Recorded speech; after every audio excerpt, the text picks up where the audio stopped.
What's up guys, my name is Brandon and welcome back to the 57th Jailbreak update video. And in this one, of course, we're going to continue talking about the latest developments with the iOS 11.3.1 jailbreak. So first of all, if you missed episode 56, definitely go back and watch that video before watching any more of this video. So pretty much immediately after that video, a lot more news broke about the Electro jailbreak and about the exploit. And then yesterday when I was uploading this video, more news broke, and that was because Apple stopped signing iOS 11.3.1. So yeah, it's been a pretty hectic week. Let's go ahead and discuss the latest developments. So first of all, yes, we do have both exploits from Ian Beer released, but the only one that's being used right now is the one that requires a paid developer account. And that is the MPTCP bug. And the reason for this is because the other bug, the VFS bug, still needs to be exploited, and once again, it's a little bit more difficult to do. But once it does get properly exploited, Electro will be updated for iOS 11.3.1, and you will be able to jailbreak your device without a developer account whatsoever. So here's what Coolstar had to say on Twitter just a couple minutes after I uploaded episode 56 a few days ago. Got all the pieces collected, now the work begins. Time to create a developer 11.3.1 jailbreak for those who have Apple developer accounts.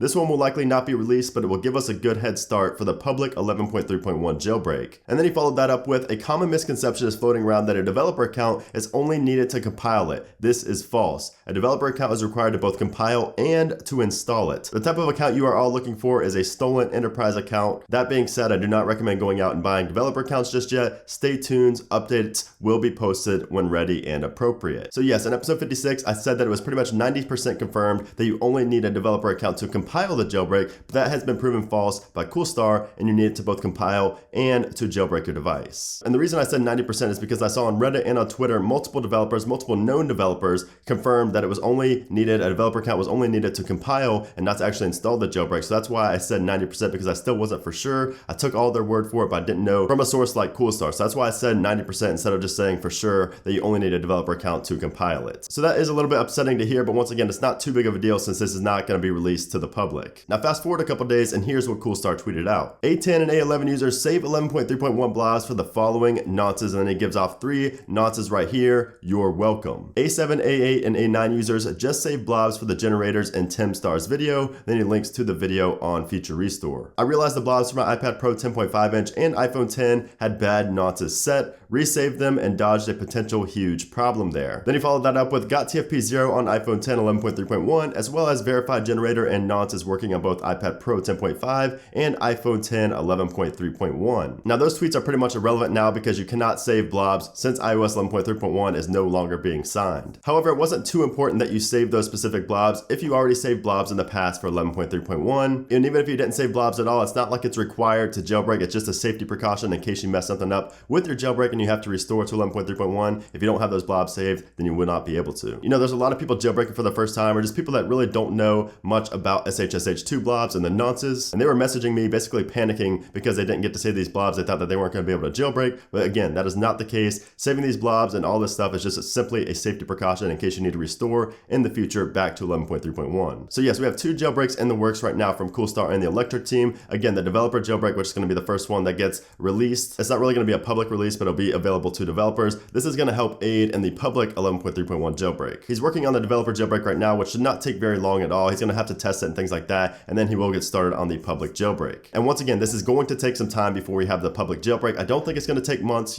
many months. I think it's probably going to take weeks, but the key right now is just to stay patient. Now, in related news, Houdini Beta 3 was just released by Abraham Mastery for iOS 11.3.1. And of course, this is using the new exploit, so you will need a developer account to install this on your device. And if you don't know what Houdini is, it's basically a pretty awesome app that allows you to customize your device, certain areas of your device, like on the springboard, and you can prevent OTA updates and things like that. But there aren't near as many features as there were in the iOS 11 through 11.1.2 version. So for that reason alone, and the fact that you need a paid developer account, it's just really not worth installing on your device at this point. I mean, it's pretty cool since we don't even have a jailbreak or Cydia yet, but still, it's really kind of just a hassle, and you could mess up your device, especially if you mess with the resolution settings in there. So it's really just not worth it at this point in time. But anyways, guys, that's pretty much it for this video. I just want to let you guys know that iOS 11.3.1 is no longer being signed, and basically just give you an update on everything going on with the jailbreak right now. So I hope you guys enjoyed the video. Make sure to give it a thumbs up if you are looking forward to the iOS 11.3.1 jailbreak, and also make sure you subscribe with notifications turned on so you do not miss any future jailbreak update videos, and of course the jailbreak tutorial when that does get released. So thanks again for watching, guys, and I'll see you soon.